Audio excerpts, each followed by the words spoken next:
Hi, everyone. Welcome back to the You Seem Great podcast. Today we have Monique with us. She is one of our coaches at 3-Day Rule, and she's phenomenal. Welcome. Thank you for having me. Yay, I'm so happy you're here. We work closely together, and you are like natural caffeine to me. You make me so energized. I was stealing that line. Yes, yeah. Thank Put it you. on your signature and your emails, all things. Yeah. Thank you. Okay, so I know a little bit about this, but I'd love for you to share with Talia and some of our listeners. How did you get into the dating coaching space, the date coaching space? I always say you have to live it, breathe it, and then you can teach it. So I was dating, then I got engaged, then I got married, had a fairy tale wedding, and a nightmare marriage, and found myself divorced and dating again. And basically, I started blogging anonymously. I started a blog called Confessions of a Serial Dater in LA, was blogging anonymously about all of my post-divorce dating life. And it kind of grew from there. A lot of women started reading it and it just grew. And from there, I started doing more videos and teaching and coaching, and became a dating expert for various TV shows. And from there, it just continued to grow, got a following, did more research with women, what they were going through, and just connected and grew from there. Amazing. Thank you. And previously you were an executive. I was right? a studio executive. So that's why when I was blogging, I made it anonymous, because I was like, here I am, I'm a studio executive and I'm blogging, but I'm loving this blog. It was passion. It was what my heart wanted. I was helping people. I was helping myself go through the divorce process. And yeah, so then from there I started doing it full time. I was like, you know what? I want to go towards what makes my heart full, what I'm passionate about. And then I started the blog and left the industry. Love it. Who are you I know who you work with at 3-Day Rule, but in general, like, who are you working with? What type of client? Generally, I'm working with 40 plus African American women. So that's usually what I'm working with. That's what we wanted to pick your brain on today, is dating as a sexy seasoned single. Yes. Women in their 40s. It is such a transformational age for a lot of women. It is an interesting time to be in the dating scene. Yes. And I find that a lot of women in their 40s are coming to me just kind of talking about, like, where do I land in this dating scene? You know, I'm past the 30s and that kind of dating pool. I'm not yet ready to dip into the 50s and that dating pool. So I'm curious to hear from you, like, you know, what is one of the number one things that you are experiencing with your clients who are in their 40s, who are out there dating, wanting to, you know, build a relationship? You know, when a woman hits her 40s, typically they're coming out of a marriage, they're coming out of a long-term relationship, or they've been single for such a long time that they're over it, they're tired. So there's those different parameters. But what I find in common with all of those various women and those various types are they're unapologetic for what they want. You know, in their 20s, they were trying to figure it out and trying to make everybody else happy. In their 30s, when they were dating to start a family. They were dating, you know, with the hopes of getting married, starting a family, and going that route. So in your 40s, you're reaching a point where either A, you realize that you are more than likely not going to have children, or you've already had your children, or you're at the very end of the possibility of having, I'm talking about biologically. So you're now dating and realizing that it's not about just dating to meet the father of your children. You really have to like this person that you are dating. You really have to have a bond with them, because you're not going to have an 18-year distraction of raising kids. Right.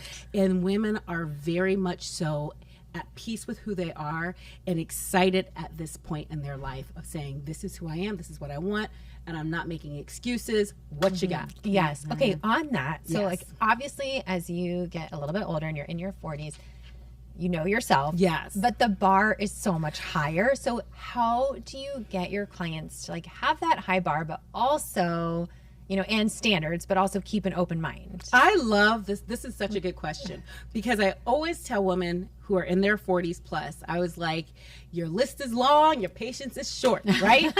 So you have to realize there's a difference between dating delusion and dating expectations. So I always start with, I tell them, tell me everything you want in your partner, like give me your dream list, all of that. And that helps me ascertain if what they're looking for is realistic. So if I get a client where they start listing a whole bunch of stuff, like it's like build a bear, build a date, I'm like, okay, I'm like, let me let them get it out. Let me just let them have the colonic of getting all that out. And then, you know, I'm like, okay, so let's reel it back in. Let's reel it in. Let's talk about non-negotiables. So I start with that. What are your non-negotiables? Whether it's race, whether it's religion, whether it's education, those are some non-negotiables. And then I start working with them and tweaking some of those delusional expectations. But then there's some women, also some clients, who have been so used to putting everybody else first that they don't even know what they want, what they're looking for. They don't have an idea of it. And they think when they have certain expectations that they're wrong, or that, you know, like that's expecting too much. So then I take a different angle. But that's kind of where we start with that. Mm-hmm. What do you notice is the biggest difference between how women in their 40s date versus how men in their 40s date? How much time? Okay. So here's what I find with the men. This is like exciting. I'm loving this. Okay. So with the men who are dating in their 40s plus, either they're the man who is a bachelor, the George Clooney types, where it's like he is always looking for the next best thing. He's always the BBD, the bigger, better deals. Like he's out and about, like it's going to take him a while. And eventually he'll want to settle down in his late 50s, early 60s. He's looking for a hospice wife or something like that. Because he's like, I'm getting older. I'm going to need someone to take care of me. Then there's the man who has been married for years. He's going through a divorce. Now, before, when he was dating, he was in his 20s. He probably didn't have as much money. He probably didn't have as much success. So he was dating like that. So then he gets divorced. And now he's in the dating pool with money, with success. And there's a certain amount of, I won't say arrogance, but confidence he has now going into the dating scene, because now he's like, wow, I get to date with money. I never have experienced that. My options are so wide and so large. So there's that guy. Then there's the guy who is used to being in relationships, coming out of a relationship, and he needs structure. So he dates, you know, like, I'm ready to be in a relationship again. I recognize I need structure. So there's those three various types. So as women, you have to be able to decode what guy you're dating so you know how to approach it or who to avoid. Oh, and there is the guy who gets divorced, and he's a total, we'll say, excited about dating. I don't want to use anything like a gardening tool, but you know, he's a gardening tool, has a gardening tool phase. So I always tell women, make sure if you're dating the newly divorced guy, he has to go through that gardening tool phase 100%. in order to, you know, get it out of the system. You don't want to be the rebound in that situation. Yeah. Part of me encourages all men and women going through a divorce to be a gardening tool for Oh, you know what I mean? Like, live it up. I may or may not have been one when I went through mine. I don't know. I can't tell you. Everyone needs the experience. Get out in that garden. Yeah, it's so true. You have to get that out. Past relationships. So whether you've been married or you've just been in a long-term relationship and you've gone through heartbreak, how does that impact your clients now? Like, do they come in not trusting? Like, what's a common theme? One of the common themes with my clients who have been through heartbreak is learning how to forgive themselves. What I find is they're still beating themselves up for not noticing the signs, staying too long, you know, letting someone take advantage of them. And they are so hard on themselves. So they've gone through the process of the heartbreak, getting over the breakup with the guy or the husband, and they're healing from that. But then there's this residue that is very strong, that lots of women don't even realize it, and it's still deep within them, where they are just hard on themselves. And until they can recognize that, they move in fear with their dating. They're not trusting themselves, which is understandable. They're not trusting themselves. They're terrified of making the same mistakes. So either A, they're very timid and like, you know, tread lightly, or B, the first sign of anything that's small. It could be like, I didn't like the way he sneezed. His laugh was too high pitched. They find anything and they're out because they're like, I don't want to take any chances. So teaching women how to know the difference between that and forgiving themselves is huge. Yeah. I hate that I even am asking this question, but it's such an unfortunate reality of dating in your 40s as a woman.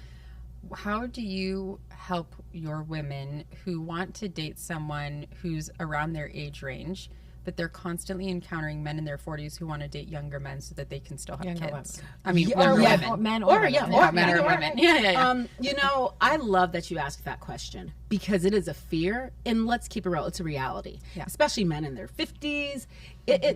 It's a real reality. So I don't pretend like that doesn't exist because you are going to meet men who will pass you over because of your age.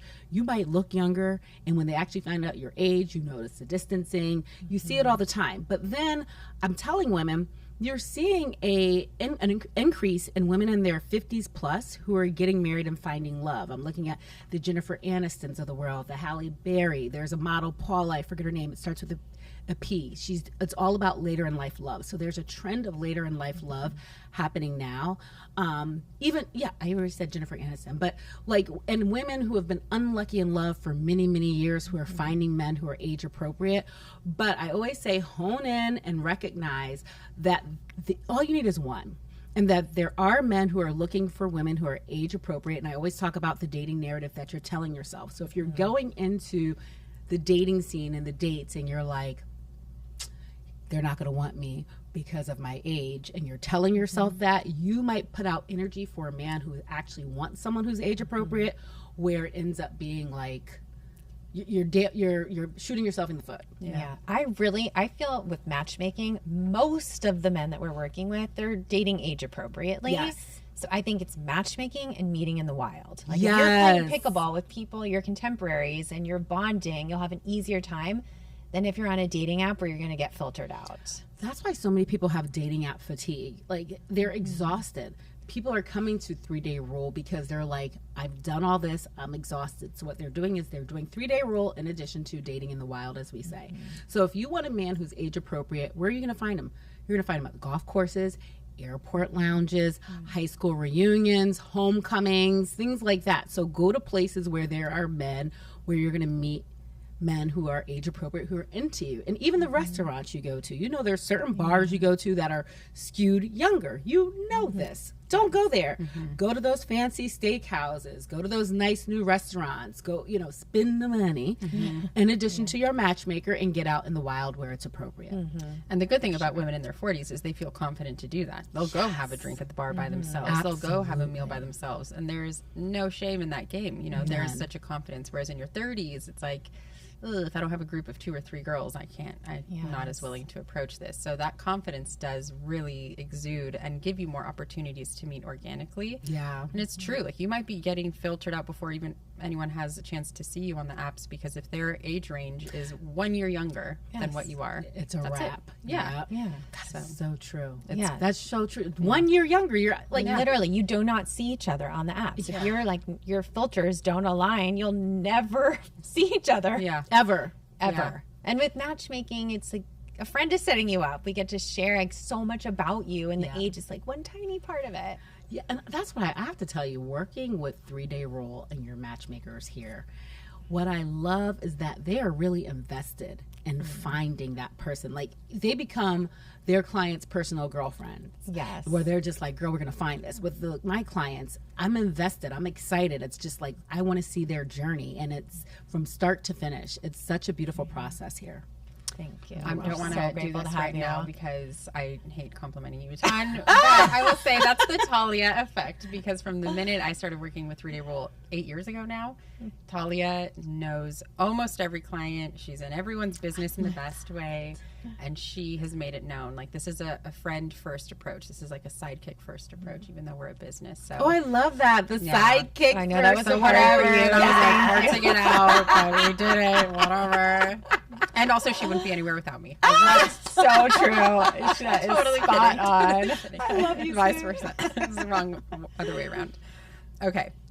Can you tell me a little bit about chemistry versus compatibility in the 40s? I do find sometimes when my female clients are ready to release the timeline of like, I need kids by this time, or I need whatever, then the pendulum swings and they think like, well, screw it. Then I just want to be with someone who I have like, mind-blowing chemistry with. How do you see that evolving in the 40s, of like the difference between chemistry and compatibility and what your clients go for? Well, it is. It's very true what you say. Once you get past the kids, whether you've already had them or you realize you're not going to have them biologically.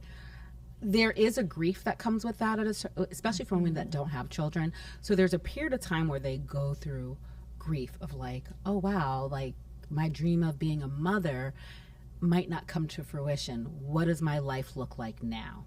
And because of that, oftentimes once they get through that grief, there's an excitement of, okay, I'm not going to have kids, but I can meet someone where we can travel the world. We'll have passionate, interactions and trying to keep it PG here. And, life is just great, right? But then they become focused on one aspect of it, whether it's the physical chemistry, the financial chemistry, some are spiritual chemistry. Like they become very hyper-focused on one area of chemistry instead of realizing there's various areas of chemistry and attachment and affection and attraction. So I always say, I never want to tell my clients that attraction is not important. Attraction definitely is. But for a client that is stuck on the physical, I try to get to the bottom of that, right? Why are you so stuck on he has to be this height or this hair color? And usually it stems from there's still a little competition going on with the exes and wanting to prove like I can still pull this type of thing, right? So once you get to the root cause of that, that helps, right? Then when I tell a client when they're going on a date with someone who they might not necessarily would have picked out themselves, I tell them to pick 5 good things that you see about this person in the date. I'm not telling you to ignore red flags, but then it puts them in a mind frame when they go out on a date to look for something positive and see how that conversation goes. So you start pinpointing things that could be positive. And when it's a client who's open to the process and trusting the process, it's easy. But if it's not, you still got to work with what attraction means and honing into, diving into it and taking a deeper dive. Yeah. Yeah. I definitely have experienced that with my clients. Oh, yeah, for sure. Okay. On that topic of, women who have grieved kind of that they might not have children or that their life might look different than what they had hoped. What do you say to your women dating in their 40s who feel behind? Maybe all their friends are in relationships or building families. Like, how do you encourage them to stay positive despite that feeling of like feeling left behind? Oh, I love that. I always love to say your dating journey is customized, right? Yes. Some of your girls might have met their guy on a dating app. You've been on a dating app for 6 years. You haven't met someone. They went to their homecoming, reunited with someone, and now they're together. And you start thinking, what am I doing wrong? And why isn't it happening for me?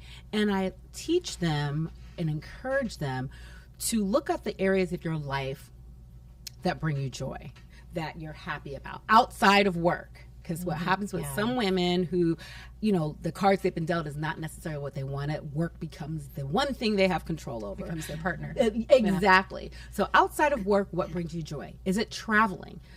Plan your trip. Is it cooking? Like have your girls over for dinner? Is it, discovering new restaurants? Find things that bring you joy, that you love doing. Because if you do that when you're out and about doing the things you love, if you happen to meet someone, great, it's an added bonus, but you're doing things that you enjoy and you're discovering newer things about yourself. But I also tell them the power of journaling is so real because it is frustrating. You wake up some days, you're lonely, you're frustrated, you're like, is this the best that life is going to get? So I tell them just journal because on those days it's important you get it out, you release it. But then you journal because there's some days where you have this phenomenal time where you're enjoying yourself, where you're having exciting times. Maybe you even might have went to a kid's birthday party and you're like, oh God, this is a lot of work. I love being an auntie. So you're documenting all of those various feelings that you have and not judging yourself for it, yet acknowledging the frustration and the upset and the disappointment. Two can be true at the same time. Yeah. What I hear you saying in that is acknowledge that you are living just as full of a life. Yes. Even if your perception is that life won't be full until you get these things. I think that's what I see a lot of my women struggle with is like, it feels like this is an over dramatic way to say it, but like life will begin when I meet my person and can start my family. And so by kind of acknowledging my life's happening right now, you know, with or without someone, it's happening, the good, the bad, the mediocre, the boring, it's all happening. So it's just mine to understand it and allow that in instead of feel like I'm always waiting. Exactly. I love how you said that. Exactly. Absolutely. And also, you know, think that's interesting right now, especially as you get into the late 40s, early 50s, for a lot of women, they've been married 20 years and now marriages are ending, or they're at a crossroads where, you know, things are kind of unraveling.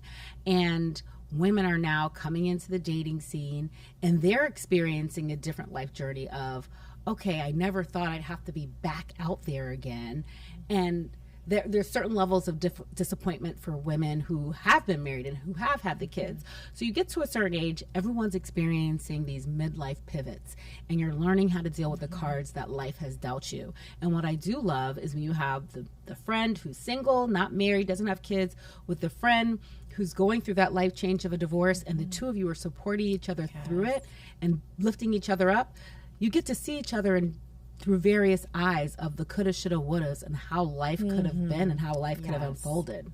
It's so true. It's like in your 30s, you feel everyone kind of separating into their own worlds. And in your 40s, you're like, welcome back. Yeah, exactly. It's like, let's get back into school together. Welcome. Yeah, it's like everyone's integrating. Coming back together. It's true. I've seen it happen. I mean, on that, like, that does happen a lot.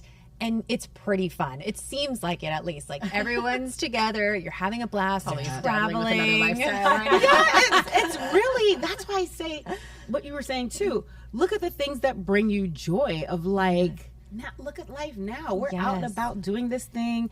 We get to date. We don't have to worry about, you know, the pressures of having kids and now going back to the soccer practices.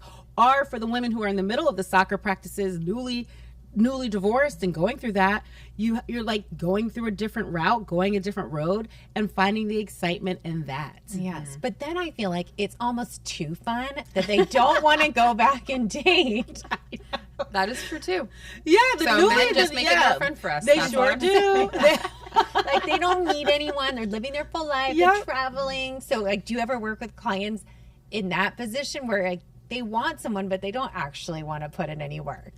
Yes. What's happening a lot now, this is another trend, the intentionally single, where they are enjoying being single. They're enjoying their peace. They have created a life for themselves that is peaceful. And they're open to relationships. They're open to dating. But they're like, if you are going to date me, you cannot disturb my peace. Yes. The moment I sense it, like we said, sometimes it's very strict with it. So we have to work with them and be like, okay, gotta give somebody a chance, open up. But they are so at peace with life that they don't want anything disturbing it. And they would rather be single than risk the opportunity of someone coming in and messing that up. So we have to find a happy balance, a happy medium with that and what that looks like for them. I just saw an article where I think it was Emma Watson said she is self-partnered. Meaning, my partner is me. Although she's also partnered with a billionaire now. Is she? Okay.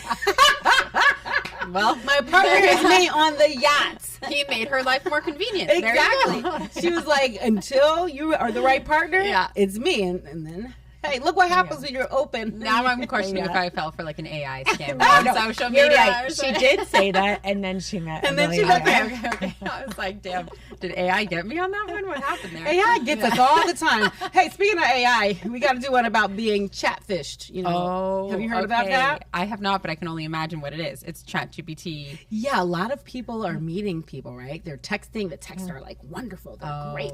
Then they meet in person, and it's not matching, and they're realizing lots of people are using ChatGPT for text messaging. So their personalities and their texts are not aligned. Damn, you heard it here first. Yes, Chatfish. yes, Chatfish. It's so true. Well, there's also all these companies that take over your dating app. So they're the ones texting. I mean, I understand that that's a business. I don't believe in that because you're interacting with somebody that's not you. That's why people need to use 3-day rule. Yes. Okay, Yes. because at least you know it's authentic. It's a real matchmaker, human form. Yeah, I'm not gonna lie. I've drafted plenty of texts for my clients, so Yeah. I will admit that. Absolutely. But it is in their tone. I always say to them, Yes. "What's the thing you would say if you had no filter right now?" And then I'm gonna work from there. I'm just gonna polish it a little, but it's gonna be you. And that's important because when you are dealing with women who are of a certain age, who have not been on the dating scene, they're returning and they're dealing with social media, texting, all this other stuff.